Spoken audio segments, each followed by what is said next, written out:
good morning. It is Sunday, October 19th. It's about 8 a.m., 8:30. I have for you another week in review. I read three. That sounds like I'm going down again. One of them was The Debacle by Emile Zola, which is 500 pages long, and about the Franco-Prussian fucking Franco-Prussian War. And so I'm not too fussed about it. I did receive enough books that I put myself on another book buying ban. So it is what it is. Currently, I'm going to start with what I'm currently reading because otherwise I'm going to forget about it. And that is The End of the World as We Know It, which is a bunch of short stories that take place in the world of The Stand. I've read the first couple. I'm having fun with it so far. I'm very excited about Poppy Z. Bright's story. I love Poppy Z. Bright, but that's what I'm currently reading. I think it's going to be a fun time. So far, it's a fun time. So, all right, what I read and watched. This is a week in review. Did I mention that? I don't think I did, but you can read the title, I hope. It's a week in review, so everything I watched, everything I received, everything I read, everything I'm getting rid of, all that fun stuff. And so our first thing that I read was I finished up Butcher and Blackbird by Bryn Weaver. For her kid, this falls under an even bigger rainbow. I use it for pink. Butcher and Blackbird is a dark romance book following two serial killers who kill other serial killers who meet and fall in love. It is a deeply unserious book. Do not go into this book thinking it's going to be any kind of good or serious, because it's not a good or serious book. Is it fun though? Yeah, it's pretty fun. My main complaint about this book is that, so Rowan's adorable, right? Like he's kind of wonderful. My absolute favorite scene was when they were at Thornton's house and having dinner, and Rowan really had no clue what was going on the entire time. I thought that was hilarious. Rowan the majority of the time and Rowan during the sex scenes are two completely different people. And it really felt like Weaver was just writing in what she wanted rather than what would fit the character. So I'm like, okay, like it just didn't gel right with this other characterization. So that was my main gripe about it. Again, it is deeply unserious. It is a deeply unserious book. If you were looking for something kind of goofy and wacky and don't mind a little blood and guts and cannibalism, a surprising amount of cannibalism. Like, I know it's in the trigger warnings in the front, but like, it was quite a bit. It's not a bad one. I give it 4 out of 5 stars. All right, I did watch 2 movies this past week. The first one was New Moon. I rewatched New Moon. It's not good. Edward is so dramatic. I understand why. You know what? As a child, preteen, I was Team Jacob, and it's literally just because I thought I was better looking than Edward. Neither of them are good choices, you realize as an adult, but I did rewatch this. Alright, then I read a book off of my Kindle that it was really more of a short, One Dead Thing by Dean Harrow. This was for her kid, disability rep, agoraphobia. So this follows a woman who is an author and she is deeply agoraphobic. And then one morning, one of her neighbors comes by and is like, you gotta let me in so I can call like an ambulance or something like that. So there's something wrong with me. Turns out he's turned himself into a zombie. And then it's just a zombie story. Got something tickling my nose. I think it's my hair. I had fun with it. There's nothing wrong with it. There's nothing that makes it special either. I ended up giving it 3 out of 5 stars. It was just a fun little Kindle short. It was like 40 pages long. It is what it is.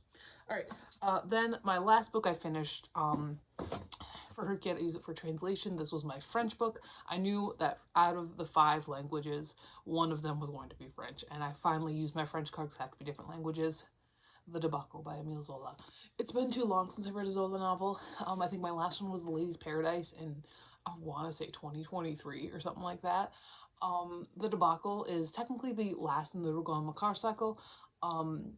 You don't really have to read them in order though, because they are following different characters. You know, like it's a roman fleuve is what it is. So it's all different characters at different points in time. And this is technically the last one in the cycle. This follows Jean Macquart as he is in the Franco-Prussian War.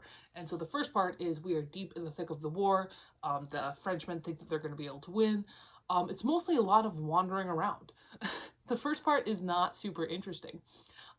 We do get to meet and get to know all of these other characters. We get to know the people in Jean, because Jean is a corporal. We get to know his little guys. There's Maurice, who is our kind of a secondary main character. And the book really kind of revolves around him and Jean's thing that they got going on. And he's a little bit more noble born. However, it is 1870. And so we are in a Napoleonic situation. Not like Napoleon, but like Napoleon III situation. So like not Napoleon, but Bonaparte. And we've got other people. We've got this little group that I really enjoyed. So these are Jean's little guys, and they all have one trait, and it's really fun though. It's really fun. Don't get me wrong. We have Chocteau, who is a revolutionary.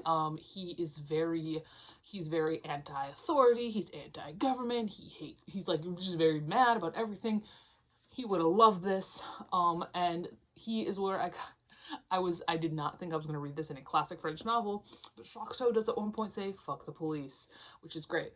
We've got Loubet, who is Chocteau's little friend. Loubet is from Paris. He is a little bit sneaky. He's a little bit of a problem. We don't really know why he's such a problem, but that is like it's just always attributed to the fact that he's Parisian. So he's like, oh, problem. He's also the cook. He also cooks for them. He's a very good chef. But him and Chocteau are like a little pair of terrible. And then we've got Loubel. Is his name Loubel? I think it's either Loubel or Loupel. But his thing is he's really big and rural and kind of dumb. And Chocteau and Loubet, especially Loubet, really loves making fun of him. And then we've got Posh, who is very religious. And that's what we focus on in the first part. In the second part, we follow the aftermath of the battle at Sedan, which was so devastating. And the second part is by far the best part in the novel. It is so intense. The way that Zola describes the terrain and the way that Zola describes the emotional impact of this, I mean, even through the slow bits, Zola's emotional beats are always so good, and I'm not, even though part 2 is my favorite, I'm not going to talk very much about it, because it's a lot, and you should read it for yourself. Part 3 is after this, so the Prussians have won. The emperor has capitulated to the Prussians, and they have won, and we kind of follow the aftermath. We follow healing. And we follow what has ended up happening to these people afterwards. And we follow how different their lives took. And I do think one really interesting part of this is where Chocteau ends up, and how Zola uses Chocteau. Loubet dies. Not Loubet. Loubet dies.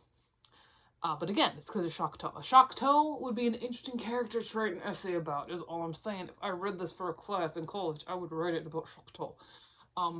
I give it 5 out of 5 stars. You cannot go wrong with Emile Zola. Emile Zola is without a doubt like my favorite classic author. I think he's just phenomenal, and I immediately ordered a VHS copy of the Germinal movie with Gerard Depardieu in it after finishing this. So there's that. The last thing, I did watch a movie last night. I did watch The Devil's Carnival. It's a fun time, okay? This is by the same person who did Repo the Genetic Opera, and it follows 3 people who go to the Devil's Carnival, and if you do like something right, you might end up getting out, as they find out in the end. Sorry, that might be a spoiler, but it's a musical. It's wacky. It's really stylistic. It's a fun time. So I'm not getting rid of any of this. It is what it is. And now on to the book haul that was large enough that it made me restart my book buying ban. So I have 2 lots of books in here, plus some other stuff, and the lots of books are large enough that it really does make a big impact on things. So let's discuss. So we've got, like I said, 2 lots. I've got a couple of lots of, I've got 1 lot of like YA and 1 lot of manga. And then we've got some other stuff mixed around in there, so I'm just gonna go. And if I have something to say about something, I'm gonna say it about that thing. So I do have Man-Made Boy by John Scavron, which is, I believe, a young adult science fiction. Evermore by Alison Noel, which was absolutely in my high school library, but I did not touch. It looked so bad. Wonder by R.J. Palacio. Living Beyond Borders, edited by Margarita Longoria. This is a young adult anthology by a bunch of different Mexican-American authors about being Mexican-American, which actually looks pretty interesting. And I kind of hope that it is not explicit anyway. Just because I want to put it in my 5th grade classroom. And with 5th grade, I'm a little bit more careful than I am with high schoolers. All right, They Both Die at the End by Adam Silvera. Confessions of a Shopaholic by Sophie Kinsella. I've never read this. However, the movie, I had a business teacher in high school who was really bad at her job, and she just showed us this movie. I watched this movie about 7 times because of her. I have read other Sophie Kinsella though, and she's fun. Magonia by Maria Dalvana Headley. I remember when this came out. This was really big for a second there. When did you come out? Like 2015? 2014, 2013. That's my guess. Final guess. 2013. Fuck. Should have gone with the first one. 2015. All right.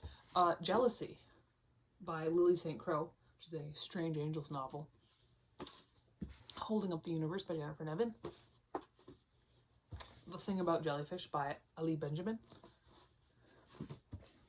The Flame of Olympus by Kate O'Hearn. I know this one I can put in my classroom because this is a middle grade novel, so I'm pretty excited about that once I finish it, once I read it. Reread. I did read that one a while ago. It's not very good, but I will read it again. Save Me by Jenny Elliott. First Life by Gina Showalter. Kind of a Big Deal by Shannon Hale.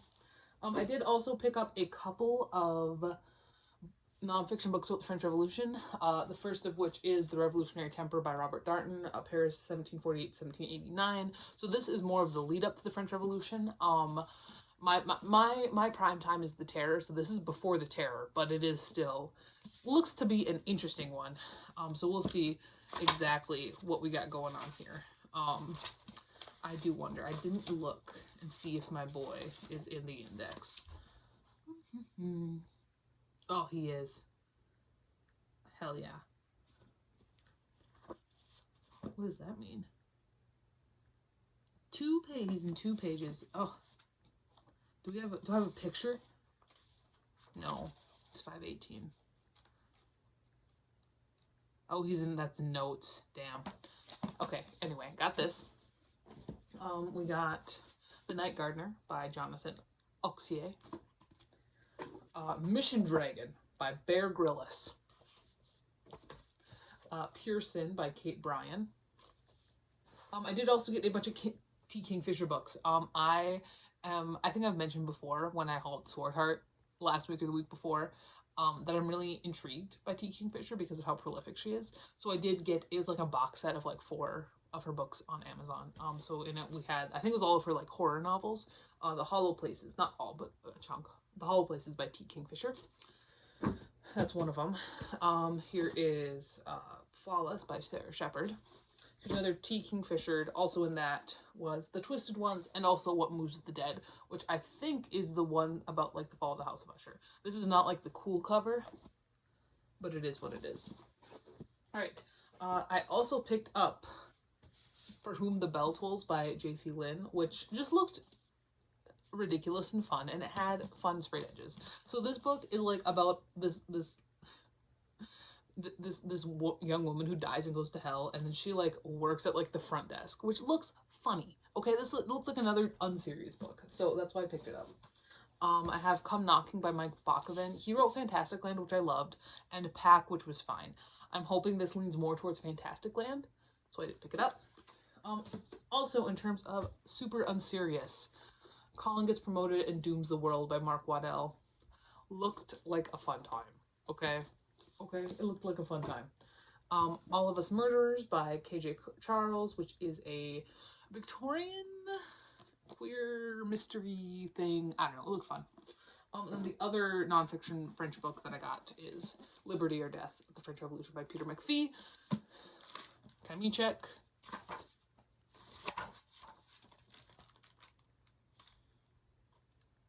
Oh my gosh. Do you see how much that is? I don't know if you can. That's a lot. I have good hopes. Good hopes for this.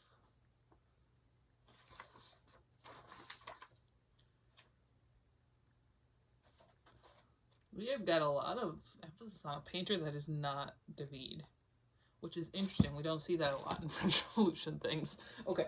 I also picked up the second Blue Period volume, the second volume of Blue Period. I did lock this in as my duology for her kid. I know there's more than two, but I'm just doing two volumes of a series, so I didn't need to pick up the second one. Speaking of Poppy Z. Bright, I haven't spoke of Poppy Z. Bright since the beginning of this, but you get me. Drawing Blood. This is one of her other few novels. Poppy Z. Bright did not write that much when it comes to full-length novels, but I am very excited, even though I know that what really gets me the most with Lost Souls was Stephen Ghost, but I did love Exquisite Corpse too, so I'm hoping that this is still good. All right, The Last T. Kingfisher, A House with Good Bones. So there's that. I also picked up Stephen King Goes to the Movies, which is a weird little collection that's got a couple of novellas and short stories, and I think some essays too. I'm really hoping for some essays as well. I think it does have them. I don't know. We'll see. Also, Coup de Grace by Sophia Ajram, which is about a guy in purgatory, I think. That's what I believe this is about. A Dog's Journey by W. Bruce Cameron. An Abundance of Catherines by John Green. Always and Forever Lara Jean by Jenny Han.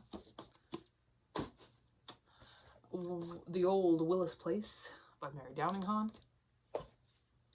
Tears of a Tiger by Sharon M. Draper. I believe this is getting into the manga now exclusively. Angel Sanctuary 4 by Kaori Yuki. 2 volumes of Fruits Basket in French. Since I do read French, I do keep manga when it comes in French, so I got volumes 17 and 21. Tsubasa 1 by Clamp. Suikoden 3 by Aki Shimizu. Psychic Academy 1 by Katsuaki. Gravitation 6 by Maki Murakami. Noragami 10 by Adachi Toka. Angel Sanctuary 15 by Kaori Yuki. Figure 17 by Junko Ohm. Samurai Deeper 3 by Akimine Kamijio. I don't know. Okay, R.G. Veda, Volume 2 by Clamp. Chibi Vampire the Novel, Volume 1 by Toru Kai. Gun Parade March, Volume 1 by Hiroyuki Sanadura. And then 2 more volumes of Angel Sanctuary 2 and 7. So that is that. Again, that is the book haul that made me go back on my book buying ban. This will probably go up before the first vlog just because the first vlog is going to be by far the longest and take the longest amount of time. But basically, I got a physical TBR counter, and which I might have shown off at some point. I am going and reading down to 29.90. I did not recount the book wall. I just started at 3,000. Now we're up at 3031 is the deal here. But I do have a little TBR that grows if I get more books in the mail. So it was actually relatively small before this whole thing happened. So we're at 3031 right now. And I gotta get down to 29.90. Once I get down to 29.90, I can buy 5 books, and then I need to get down to 29.80, and so on and so forth. So that's my new idea. I don't know how long it's gonna last. I really am going to do my best to make it last. I'm really doing my best to be more productive and just less lazy about things. I feel like I've been very lazy recently in the past couple of years, and so I do think that actually sticking to something like this would be good for me on a productivity level. So there's that. I gotta put all this shit away now. God damn. I will talk to you later. Goodbye.